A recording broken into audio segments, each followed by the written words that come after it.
പാഠം 14. തകഴി ശിവശങ്കരപ്പിള്ളയുടെ എന്റെ ബാല്യകാല കഥയിൽ നിന്നും ഒരു ഭാഗം.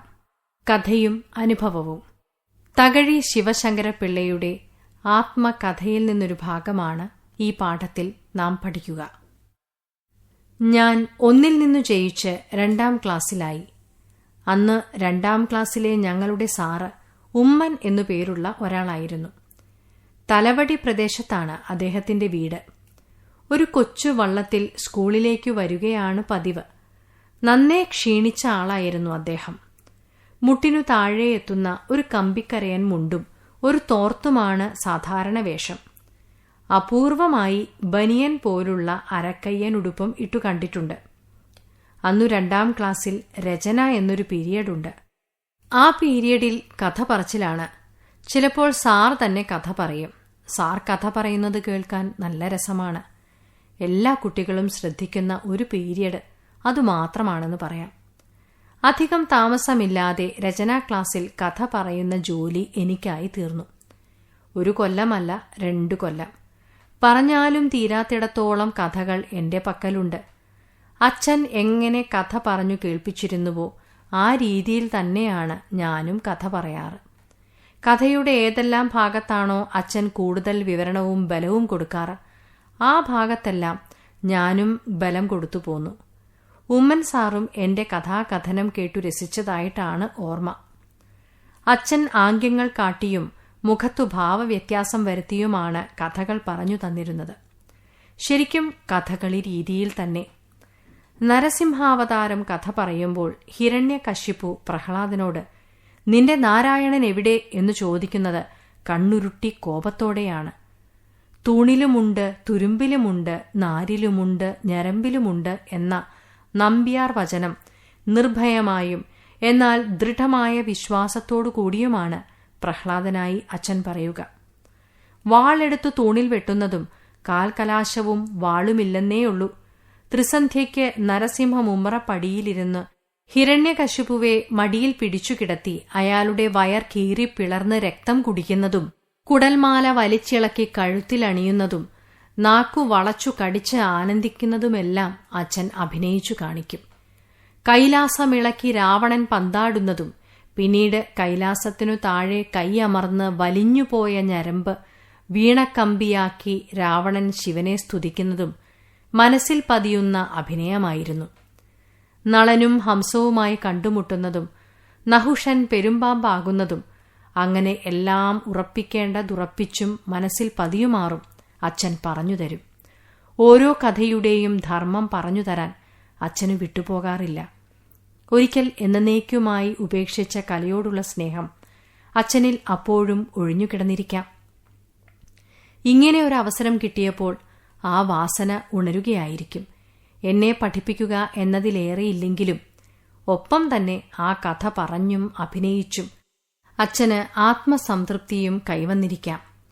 ഒരു കാര്യം എനിക്ക് ഓർമ്മയുണ്ട്. കഥകൾ അഭിനയിച്ചു പറഞ്ഞു തരുന്നതിൽ അച്ഛന് ഒരു പ്രത്യേക സുഖമുണ്ടായിരുന്നു. അക്കാലത്ത് തകഴിയിൽ പ്രസിദ്ധരും അല്ലാത്തവരുമായ ഒട്ടനവധി കഥകളി നടന്മാരും കഥകളി ആശാന്മാരുമുണ്ടായിരുന്നു. പ്രസിദ്ധമായ കൊട്ടാരം കഥകളി നടൻ കൊച്ചുനീലകണ്ഠപിള്ള ജനിച്ചതും കഥകളി അഭ്യസിച്ചതും തകഴിയിലാണ്.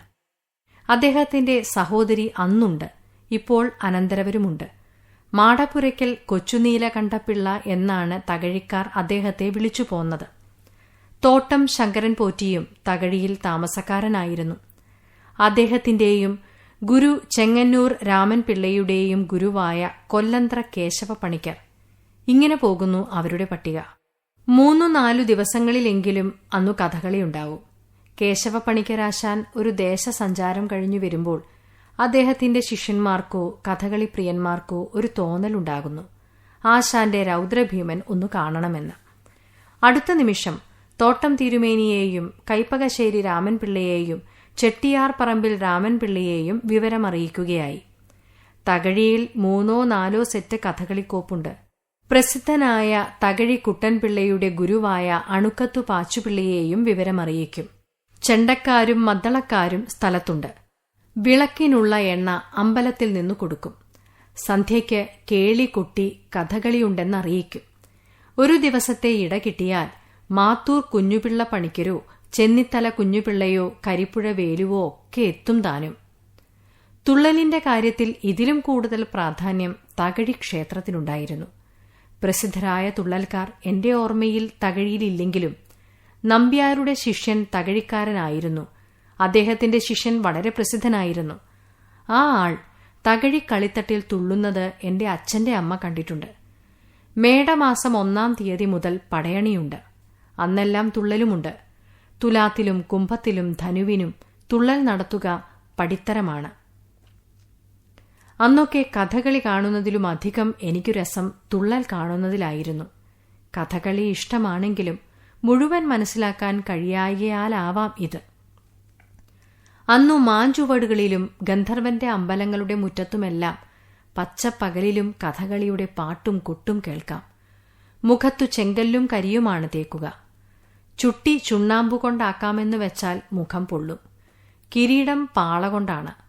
ഞാൻ ഉൾപ്പെടെ ആ കഥകളി സെറ്റിൽ പുത്തൻപുരയിൽ രാഘവ പണിക്കർ, OP എന്നു വിളിക്കുന്ന ആഞ്ഞിലവേലിൽ വടക്കേതിൽ ദാമോദരൻ, കരുനിലത്ത് പരമേശ്വരൻ ഇവരായിരുന്നു നടന്മാർ. രാഘവ പണിക്കർക്കു കത്തിവേഷം വേണമെന്ന് നിർബന്ധമാണ്. രാവണൻ, ശിശുപാലൻ തുടങ്ങിയിട്ടുള്ള വേഷങ്ങൾ അയാൾക്കു കൊടുക്കും. പരമേശ്വരന് ത്രിഗർത്തൻ, ബാലി മുതലായ വേഷങ്ങൾക്കു പുറമെ നാരദന്റെ വേഷവും കൊടുക്കും. 2-ാം തരം വേഷങ്ങളാണ് ദാമോദരന്. എനിക്കു നളൻ, ശ്രീകൃഷ്ണൻ തുടങ്ങിയ വേഷങ്ങളും. സ്ത്രീവേഷക്കാരുമുണ്ടായിരുന്നു. കാങ്കോലിൽ മാവിൻ ചുവട്ടിൽ ഞങ്ങൾ കല്യാണ സൗഗന്ധികമോ ബാലി വിജയമോ കളിക്കുമ്പോൾ ആഞ്ഞിലിവേലിൽ ഇലഞ്ഞിയുടെ ചുവട്ടിൽ മറ്റു സെറ്റുകൾ രാവണ വിജയമായിരിക്കും കളിക്കുക. അന്നു കഥകളിയേ ഉണ്ടായിരുന്നുള്ളൂവെന്ന് തോന്നുന്നു. ഓണക്കാലത്ത് അമ്പലമുറ്റത്ത് കിളിത്തട്ടോ കുടുകുടുവോ കളിച്ചെന്നു വരും. ഞാൻ കഥകളി സെറ്റിൽ നിന്നു മാറിയ ഒരു സംഭവമുണ്ടായി. ശരിക്കു പറഞ്ഞാൽ ഞാൻ മാറിയതല്ല, എന്നെ പിടിച്ചു മാറ്റിയതാണ്. ഒരു കൊല്ലം ശിവരാത്രിക്കു കാര്യമായി തന്നെ ഉറക്കമൊഴിവു സംബന്ധിച്ചു കഥകളി നടത്തണമെന്ന് വെച്ചു. ഉത്തരാ സ്വയംവരമാണു കഥ. ഞങ്ങളുടെ കഥകളിയെല്ലാം പകലാണു പതിവ്. വൈകിട്ട് മുഖം കഴുകി ഞങ്ങൾ വീട്ടിൽ പോകും. കളിക്കോപ്പെല്ലാം കാങ്കോലിൽ പുരയുടെ കോന്തളത്തിൽ സൂക്ഷിക്കും. അന്നു കളി രാത്രിയിൽ വേണമെന്ന് വെച്ചു. ആട്ടവിളക്കു വേണ്ട, അതിനു കൂടുതൽ വെളിച്ചെണ്ണ വേണം. ഒരു ചെറിയ തൂക്കുവിളക്ക് രാഘവ പണിക്കർ കൊണ്ടുവന്നു. പഴയൊരു ചെണ്ടയും എവിടെന്നോ വാങ്ങി. ചേങ്കിലയ്ക്കു പകരം കിണ്ണം. അന്നു സന്ധ്യ കഴിഞ്ഞിട്ടും ഞാൻ വീട്ടിൽ പോയില്ല. അമ്മയും കൊച്ചുകൊച്ചമ്മയും കൂടി വന്നു. മുഖത്തു കരിയും ചെങ്കല്ലും തേച്ചു വേഷം കെട്ടി നിന്ന് എനിക്ക് 2 അടിയും തന്ന് അമ്മ എന്നെ വിളിച്ചുകൊണ്ടുപോയി.